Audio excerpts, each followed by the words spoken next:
दोस्तों, अगर आप और अच्छी नींद चाहते हैं तो हमारी प्यारी सी ऐप नींद को इंस्टॉल करें।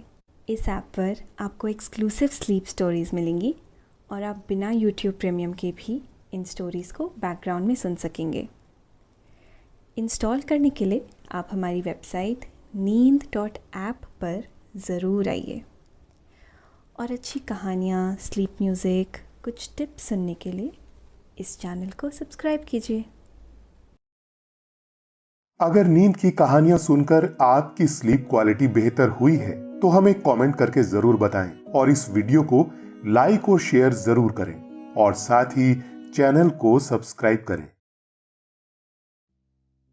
नमस्कार दोस्तों, मैं हूँ सृष्टि और आज आपको नींद के सुहाने सफर पर ले जाने के लिए मैं लेकर आई हूँ सनातन धर्म ग्रंथों के पन्नों से एक ऐसी अद्भुत कहानी जो आपको बताएगी कि मनुष्य को जीवन में अति यानी अधिक तथा लालच से सदैव ही बचना चाहिए, क्योंकि अधिक लालच उस व्यक्ति का नुकसान तो करता ही है, उसके साथ साथ वो अन्य लोगों को भी संकट में डाल देता है। दोस्तों, आपने अपने जीवन में कई बार देखा होगा जहां एक व्यक्ति के लालच के चलते बाकी लोगों को भी मुश्किलों का सामना करना पड़ता है।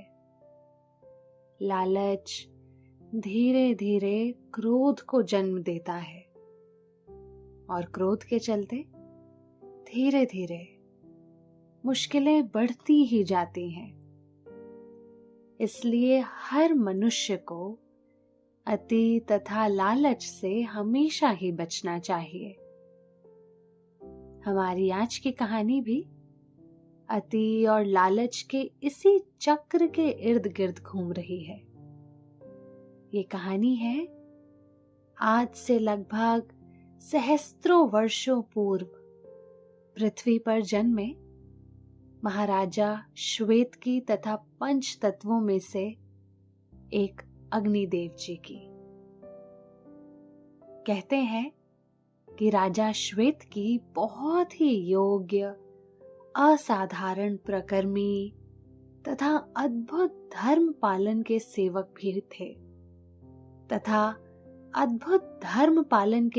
भी थे वो नियमित रूप से भवन पूजन करते, यज्ञ करते, पूजा पाठ करते और ईश्वर को प्रसन्न करते थे।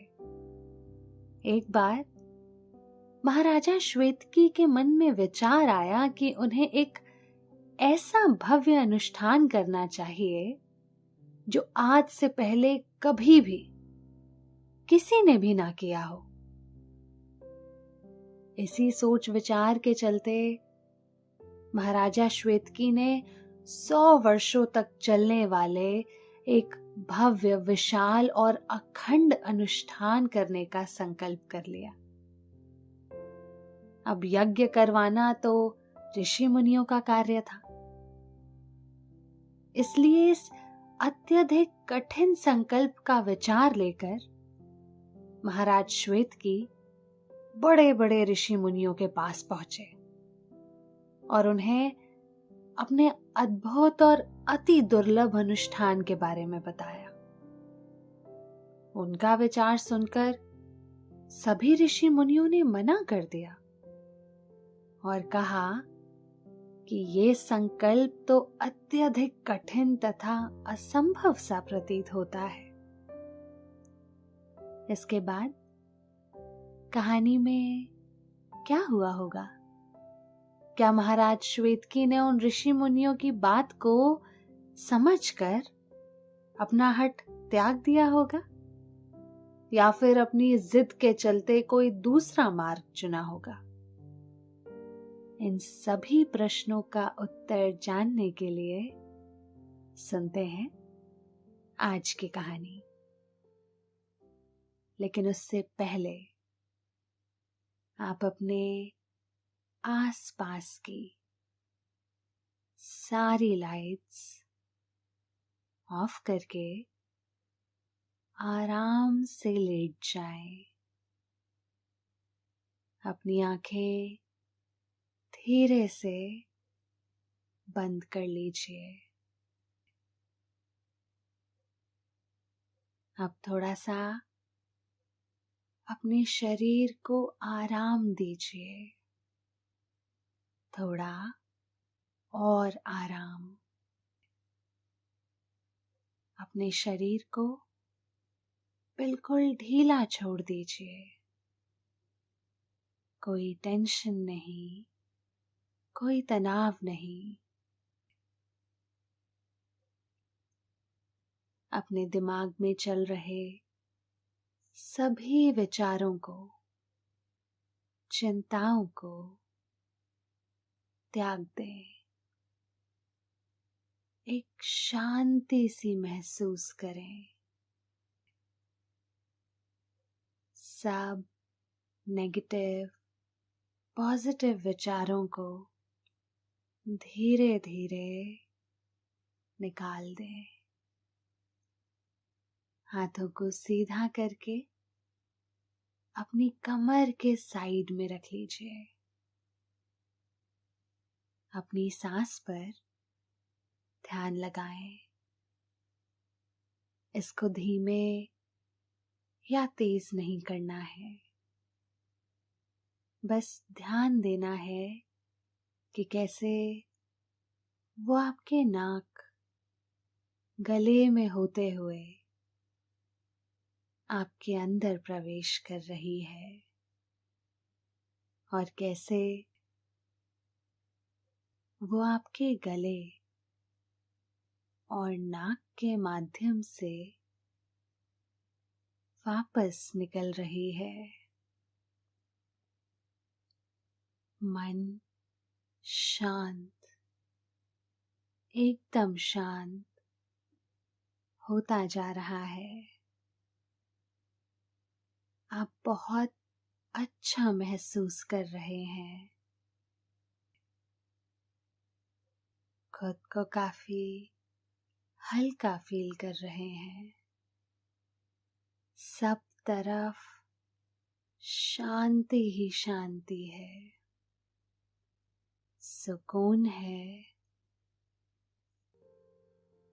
खामोशी है। दोस्तों, अब से आप bed time stories, guided meditations, relaxing music, इन सब का आनंद नींद ऐप पर ही उठा सकते हैं। दोस्तों, ये कहानी है महाराज श्वेत की तथा पंच तत्वों में से एक अग्निदेव जी की।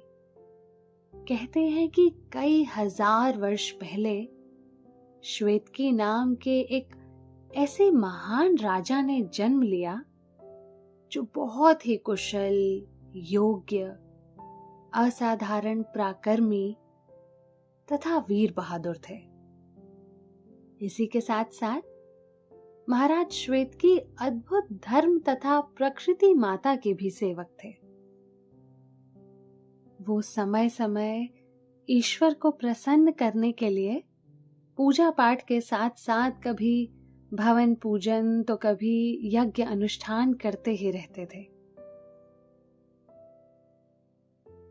एक बार की बात है, उनके मन में विचार आया कि उन्हें एक ऐसा भव्य यज्ञ अनुष्ठान करना चाहिए जो आज से पहले ना तो कभी किसी ने सोचा हो और ना ही कभी किसी ने किया हो।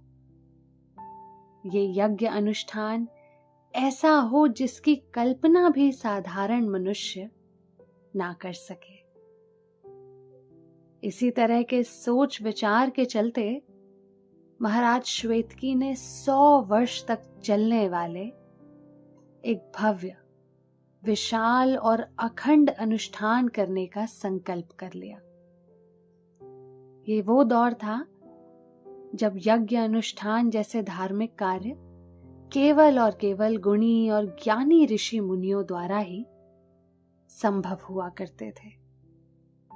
इसलिए अपने इस अत्यधिक कठिन संकल्प का विचार लेकर महाराज श्वेतकी जी पृथ्वी के बड़े से बड़े ऋषि मुनियों के पास पहुंचे और उन सभी को अपने अद्भुत और अति दुर्लभ अनुष्ठान के बारे में बताया। लेकिन उनका विचार सुनकर सभी ऋषि मुनियों ने उन्हें इस कार्य के लिए मना कर दिया और कहा, राजन, आपका ये संकल्प तो अत्यधिक कठिन तथा असंभव सा प्रतीत होता है। 100 वर्ष तक का ऐसा कठिन अनुष्ठान हमारे बस की बात नहीं है। चारों ओर से ना मिलने के बाद भी राजा माने नहीं और अपने हठ पर अडिग रहे। जब उन्हें कहीं से भी आशा की कोई किरण नजर नहीं आई तो राजा ने देवों के देव महादेव जी की तपस्या करने की सोची। राजा श्वेतकी जानते थे जो कार्य सबके लिए असंभव है उसे केवल और केवल महादेव ही पूरा कर सकते हैं। इसलिए अपने दृढ़ संकल्प और निश्चय के साथ राजा ने भगवान भोलेनाथ की आराधना करना शुरू कर दिया। जैसे जैसे समय बीतने लगा, राजा की तपस्या कड़ी से कड़ी होती गई। राजा ने कड़ी तपस्या में ना दिन देखा ना रात, ना धूप देखी और ना ही बरसात। सर्दी, गर्मी, पतझड़, बसंत, सभी ऋतुओं में राजा के मुख से सिर्फ एक ही वचन सुनाई देता था, ओम नमः शिवाय, ओम नमः शिवाय। राजा श्वेतकी जी के तपोबल ने आखिरकार भगवान भोलेनाथ को प्रसन्न कर ही दिया, जिसके चलते भगवान राजा के सामने आकर खड़े हो गए। राजा ने जब अपनी आंखें खोली तो वो बहुत प्रसन्न हुआ, क्योंकि उसकी वर्षों की तपस्या ने आखिरकार महादेव को कैलाश आकर दर्शन देने के लिए विवश कर ही दिया था। राजा ने भगवान भोलेनाथ को प्रणाम किया और उनके श्री चरणों में नतमस्तक हो गया। ये देख भोलेनाथ और प्रसन्न हुए और राजा से बोले, कहो राजन, आखिर क्यों तुमने मुझे याद किया? सब कुछ तो है तुम्हारे पास, फिर इतना कठिन तप क्यों? भगवान शिव का ये प्रश्न सुन राजा श्वेतकी बोले, हे देवों के देव, हे भोलेनाथ, मेरे जीवन में तो आपकी कृपा से सब कुछ है, लेकिन मैं एक ऐसा यज्ञ कराना चाहता हूं जो कभी हुआ ही ना हो।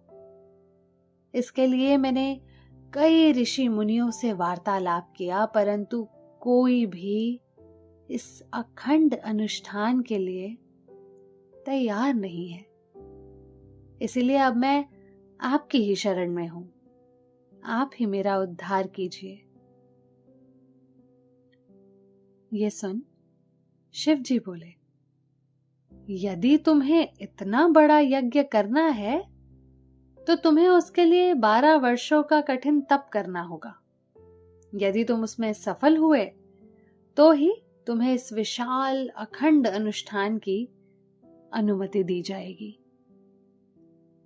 शिव जी की बात सुन राजा श्वेतकी कठिन तप के लिए तैयार हो गए और देखते ही देखते तप में राजा श्वेतकी के 12 वर्ष कैसे बीत गए पता ही नहीं चला।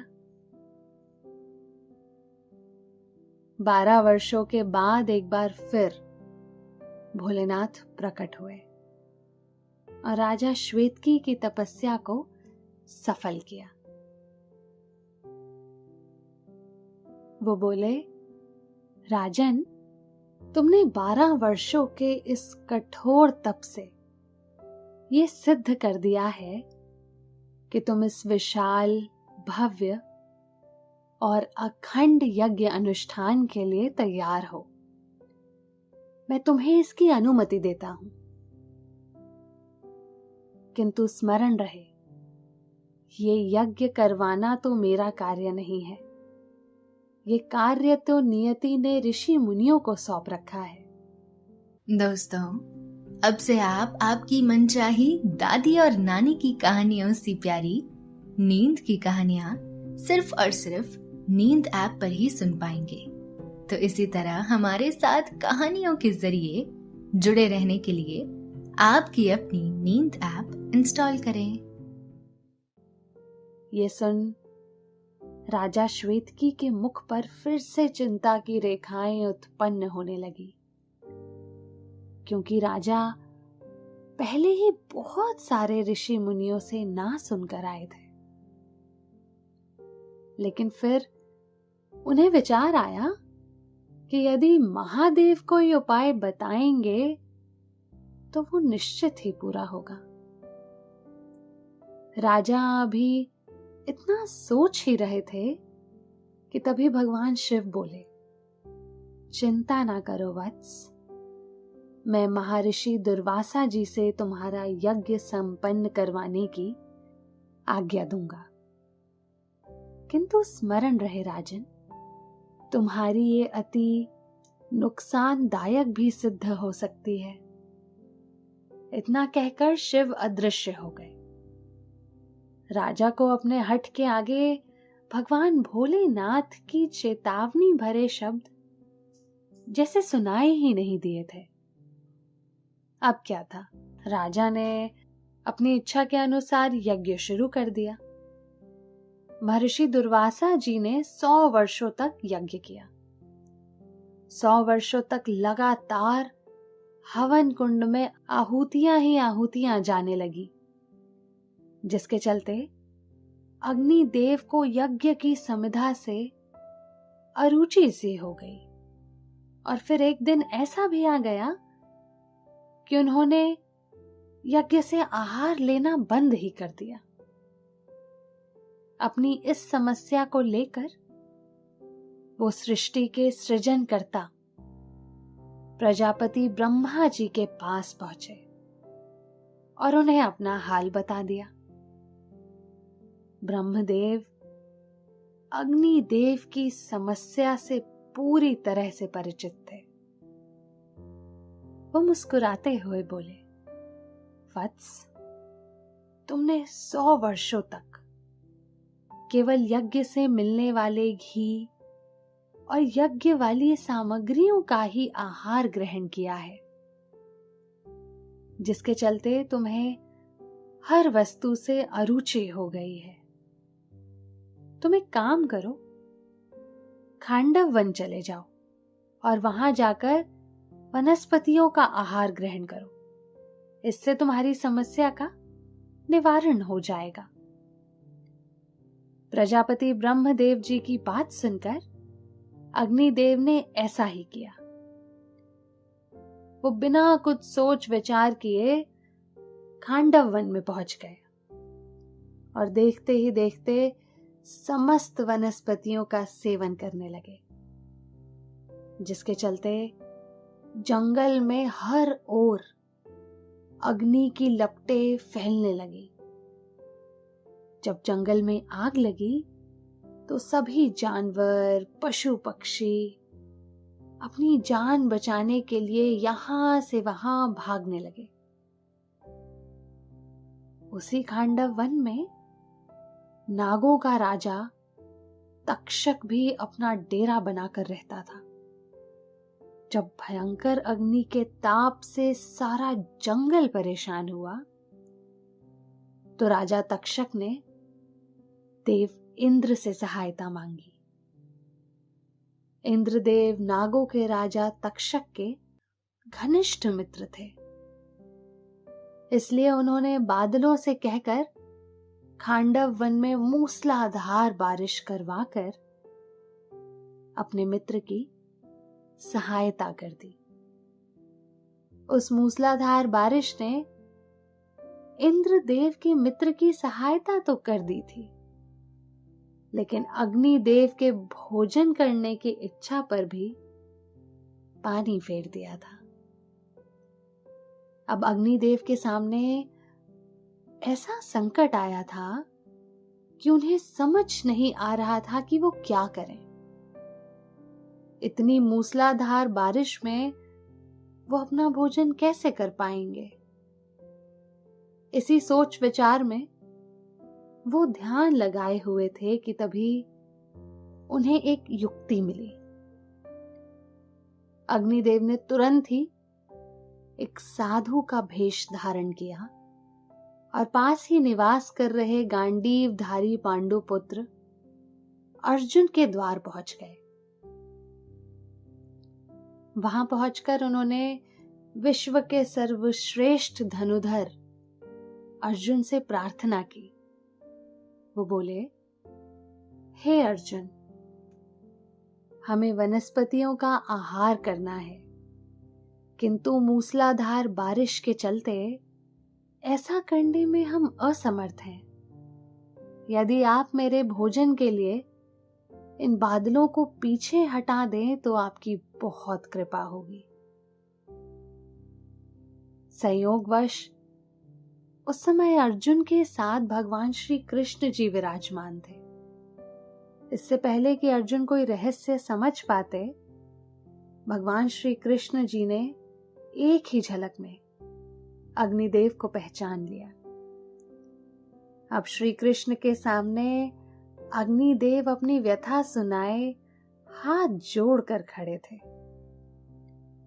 श्री कृष्ण जी कुछ समय के लिए मुस्कुराए और अर्जुन से बोले, हे अर्जुन, बादलों को नष्ट कर दो ताकि ये देव आराम से भोजन कर सकें।